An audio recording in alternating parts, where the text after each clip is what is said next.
See, it's clear now. All the money goes to your brother, as stated in the will. No need to doubt it, said the person in charge of the will. What? Are we really allowed to take all this money? My husband asked, looking at me and my happy sister-in-law. The will says that my brother gets the whole $100 million inheritance from our father. I feel really sad reading it. Does this mean I've lost everything and have to stay with this terrible man forever? But then, my brother says one thing that changes everything. My name is Catherine. I'm 55 years old, and I'm a housewife. My husband's name is Robert, and we've been together without any children. Robert is what you might call a typical male chauvinist. Ever since we got married, he's been in charge, and I haven't been able to speak up or share my opinions. Robert is 10 years older than me. He doesn't treat me with any respect. I feel like I'm his servant, always doing household chores. And if I do something he doesn't like, he's quick to criticize me. He even blames me for us not having children, which makes me cry almost every day. I've thought about divorcing him, but I don't want to worry my family, and I don't have the money to support myself. So I've been enduring his mistreatment and trying to stay strong despite his hurtful words. The only person who gave me any emotional support was my father. My father used to be a successful businessman. He built a company from nothing and turned it into a big company. Even though he worked a lot, he cared for my brother and me in his own way.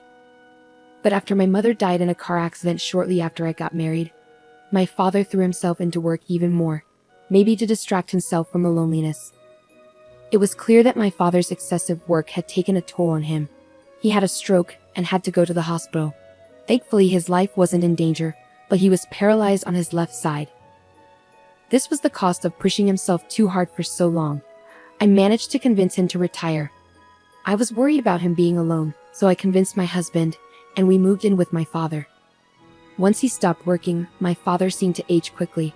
He started showing signs of dementia and soon became bedridden and needed constant care. Taking care of my father on top of everything else was overwhelming. I had to handle the housework, look after my husband, and now take care of my father, who had dementia. Sometimes he would be quiet, but other times he would yell and move around a lot, especially at night, or he would wander off. I was always tired from lack of sleep, stress, and the constant work. But sometimes my father would have moments of clarity, and we could talk peacefully like we used to. He would often thank me and sadly smile, saying, "I want to leave you with as much as I can." After 3 years of taking care of my father, he passed away. While I felt relief from the burden of caring for him, losing my father, who was my only emotional support, left me feeling incredibly lonely and sad. My only hope now was my father's inheritance. The inheritance amounted to $100 million, which would be split evenly between my brother and me, making it $50 million for each of us. With that much money, I could finally escape from my awful husband. It was my only chance for a better life. A few days later, my husband Robert and our eldest son's wife Naomi called me to discuss the inheritance. My brother, Naomi's husband, had been working overseas for a while. He came back for the funeral but had just left again yesterday, so Naomi was there in his place. "We found your dad's will in the back of a drawer. Luckily, it wasn't sealed. So let's take a look at it right away," Naomi said. "A will? I didn't know there was one. I was taking care of my father every day, but I never saw him writing a will. It bothered me that my husband, who didn't care much for my father, knew about it. I felt uneasy and had a bad feeling," Catherine thought. "Let's read it," Robert suggested. "All of my assets will be inherited by my eldest son Ken, dated April 1st, John Smith," Naomi read aloud. "That's it?" Catherine couldn't believe what she was hearing. She always thought her father's estate would be split equally between her and her brother. It was hard to believe that all of her father's $100 million estate would go only to her brother. "Well, hold on a second. That doesn't make sense. Why would it be like that?" Catherine questioned. My husband handed me the will and urged me to look at myself as I started to panic. Sure enough, it was written in the will, with my father's signature. I immediately suspected that the will might be fake. My father had always been fair to both my brother and me, and he wouldn't have favored just one of us. But could my kind and honest brother really keep all the inheritance for himself? As I pondered this, my brother's wife burst into laughter. "Wow, we get to keep all of his money. It feels a bit wrong, but if that's what he wanted, we have to respect it, right?" she said. I couldn't accept this at all. As I held the will silently, both my husband and my brother's wife glared at me. "Hey, are you doubting this?" If so, you can bring in a handwriting expert or something. Just because it's inconvenient for you doesn't mean you can start doubting it. You really have a bad attitude, my husband scolded. I'll do that, Catherine murmured quietly, deciding to have the will checked by an expert. To my surprise, the results showed that the will was undoubtedly written by my father himself. I was disappointed and fell into despair, thinking about the past. I had spent my life taking care of my husband and my father, enduring my husband's anger and hurtful words. It was painful, but the time I spent with my father was happy. I believe he cared for me too. The thought that my beloved father didn't care about me was more shocking and unbearable than not receiving the inheritance. I might have to leave this familiar house and land because they are part of my father's estate. My hope of divorcing my husband also seemed impossible now. When I told my husband about the appraisal result of the will at home over the weekend, he sneered at me with a self-righteous face. That settles it. All the inheritance goes to your brother. Don't go meddling in things anymore. The will was real. Always doubting, you worthless wife, he said, leaving the house after saying those words. Lately, my husband has been spending a lot of time away from home. He comes home from work very late, and he's often not home on weekends like this. I found it suspicious, but I tried to avoid seeing my husband as much as possible. Surprisingly, I felt relieved. Despite my husband's objections, I wanted to talk to my brother directly about the inheritance. Even though he worked overseas and was always busy, he was a kind and dependable person. I made sure beforehand that he wasn't too busy, then I gave him a call. After exchanging some brief greetings, my brother once again apologized for leaving the care of our father entirely to me and thanked me for handling the funeral and various procedures. Don't worry about it. By the way, Robert, about Dad's inheritance, was it always decided that you would be the sole heir? I tried to ask casually. It was hard to bear the thought that maybe I wasn't loved by my father, but I wanted to discuss it properly. Huh? What do you mean? All of the inheritance goes to me, my brother sounded surprised. I thought Naomi had told him, but it seems he was hearing about it for the first time. But the will was genuine, so the result wouldn't change. I explained the situation to my brother. I see. So the handwriting on the will is definitely Dad's, and that's all it said, huh? Got it. I'll need some time to think this through. I'll get back to you. I'll also make sure Naomi doesn't do anything until I've made a decision, my brother said before ending the call. I waited patiently for my brother's next move, feeling both intrigued and hopeful. A few days later, my brother contacted me again. He suggested that I look into Naomi's suspicious activities by hiring a private investigator. He also advised me to claim my rightful share from him.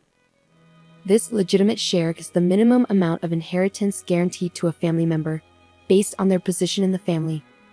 In my case, I could claim a portion from my father's $25 million inheritance. Even though the will said all the inheritance should go to my brother, this legal provision would still entitle me to inherit $25 million. However, my husband and my brother's wife were not happy with my decision. The decision has already been made. Don't mess it up now, they protested. But there was more to my brother's advice. I'm not asking for the $25 million. All I want is this house filled with memories of our father in the land. The total estate is worth $100 million. But the real estate property is only worth $10 million. I'll give up all the rest of the inheritance to my brother. Still, the two of them continued to argue. If this continues to escalate, my brother has instructed me to hire a lawyer to join the discussion. If it comes to that, I'm sure I'll inherit $25 million exactly, I asserted confidently. My husband and Naomi fell silent. Eventually, it seemed like they realized it was more beneficial to settle for the $10 million worth of real estate. We finally reached an agreement on how to divide the inheritance. A few days later, I received the results of an investigation I had requested about Naomi from a private investigator. I immediately contacted my brother. After many ups and downs, we successfully completed the process of inheriting our father's estate. My brother Ken rushed from abroad to help during the process. I inherited the family home and land, valued at $10 million. My brother inherited the rest of the estate, which amounted to $90 million. Naomi and my husband seemed pleased with how things were going as they had hoped. After finishing the inheritance process, the four of us left the law office and went back to our father's house. While enjoying a cup of tea in the living room, my brother spoke up, placing his smartphone on the table. Great job, everyone. Now that we successfully inherited Dad's estate, there's something I want to discuss, he said with a smile. With that, he took out a document from his pocket and laid it out on the table. The expressions on my husband's and Naomi's faces turned pale as they read the contents. The document was titled, "It's a Will." At the end of it, there was my father's signature and stamp, dating back about 5 years ago. This is a will that Dad gave to me when he was still working. It was made with 2 witnesses at a notary office, so it's legally valid, my brother explained. He continued, saying that our father had prepared it before he had a stroke. With his wife already passed away, he wanted to ensure his children would be taken care of if anything happened to him. The will stated that 1/4 of the total estate was to go to Ken, who already had a significant amount of wealth, and 3/4 to Catherine, the housewife. My brother gently held the will, explaining that our father had been clear about not changing it. He had stated in the will that any changes must have a reason stated, otherwise they would be considered invalid. It seemed our father, knowing the size of his estate, had prepared early to avoid any family conflicts. He was really pushing himself at work. I think he was considering all sorts of things like what would happen if he fell gravely ill or became senile. My brother said, his hand caressing the will. The will also contained a heartfelt addendum. I hope that there will be no conflicts over the inheritance and that the family will continue to live happily together. It was filled with our father's warm wishes for the family. Learning that I was loved by my father just as much as my brother touched me deeply, and my heart swelled with emotion. However, my husband and Naomi beside me grew pale. So, if you're going to change this will, the reason has to be stated, or it's all null and void. Even if it's in my dad's handwriting, maybe he was forced to write it when he was in a delirious state due to dementia. My husband suddenly slammed the table with a fierce expression. He glared at my brother and growled, "Hey Ken, do you have any proof? Are you calling me a criminal?" "I never said you forged the will, did I, Robert?" My brother replied calmly, then glanced at his wife Naomi sitting next to him. Naomi remained silent, which struck me as odd. Naomi had informed me about our father's passing, and I had attended the funeral. However, after returning abroad, I hadn't been informed about anything regarding the inheritance despite it involving me. My brother seemed to be looking to his wife Naomi for some reason, but she still said nothing. "Stop your arguing. The inheritance is already decided. The $90 million is ours. It doesn't matter what you say now," my husband shouted back. "What do you mean by ours? I'm the one who inherited it," my brother countered calmly. "Shut up," my husband snapped. The conversation was going in circles. "I'm not sure what you mean, but the $90 million I inherited is just worthless paper," my brother said calmly. "What?" my husband exclaimed, surprised. My brother explained patiently. Our father's estate was valued at $100 million. Apart from the real estate, all the assets were stocks in our father's company. When our father was in charge, the company was doing well, and the stocks were valuable. But after he stepped down, the company started losing money, and it looked like it might go bankrupt. In the 3 years before he died, the stocks that were once worth over $90 million became practically worthless. But that can't be true, can it?" my husband stammered. "It's the truth. I inherited knowing that. I plan on restructuring my father's company, and since it didn't involve you, I didn't tell you," my brother explained. My husband seemed shaken and muttered to himself. He couldn't seem to accept the reality of the situation. That's when Naomi finally spoke up for the first time. "Hold on, wait a minute. What are you saying? Are you saying I inherited worthless stocks while Catherine got $10 million? That's not fair," Naomi exclaimed loudly. Beside Naomi's outburst, my brother sighed.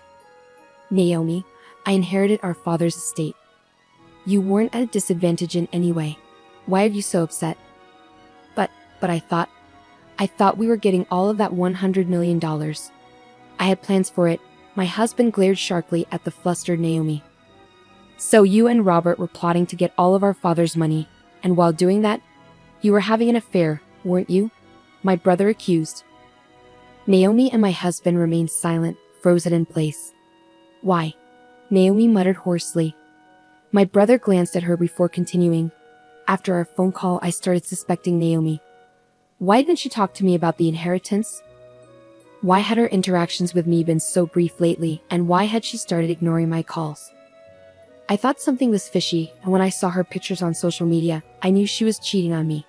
And soon, I'll be getting a lot of money. I'll be living like a famous person. I've been discussing with my girlfriend how we'll spend it. She said we'll have a blast when we get the money. I'm thrilled. But Naomi, I don't recall talking about this with you. I wonder who this girlfriend is. No, wait. You're misunderstanding, Naomi interrupted. Ignoring his confused wife, my brother brought out a big envelope. He took some photos out and placed them next to the will. They showed Naomi and Robert going into a hotel together, looking very close. It was obvious they were in a tight relationship. I've been overseas, you know. I hired a private investigator to look into things because I was curious about your girlfriend, my brother said, showing the solid proof. Naomi started trembling. Looking at Naomi's affair partner, my husband, I noticed he was furious, completely red-faced, which was quite different from the pale Naomi. Curse you, poking around like some creep. What's all this nonsense about your silly will in these photos? It's absurd. My husband exploded. Stop. Suddenly, Naomi raised her voice. She approached my brother with a fake charm, like a bad actor. Hey, you're mistaken. It's all a mix-up. It's all Robert's fault. He convinced me that if I went along with him, I'd get all of your dad's money. Hey, wouldn't you want to get $100 million? I thought it was for your own good. My husband, who felt deeply hurt, stared at Naomi in shock. This photo, we were just fooling around. You were always away, and I felt lonely. But you're also to blame, right? Please forgive me. The $90 million is off the table now. But let's take the $10 million from Catherine's property. Did you fake the will? I asked. Huh? No way. Robert did it. He said it was simple and had it written by your dad. Look, it's not my fault, Naomi explained.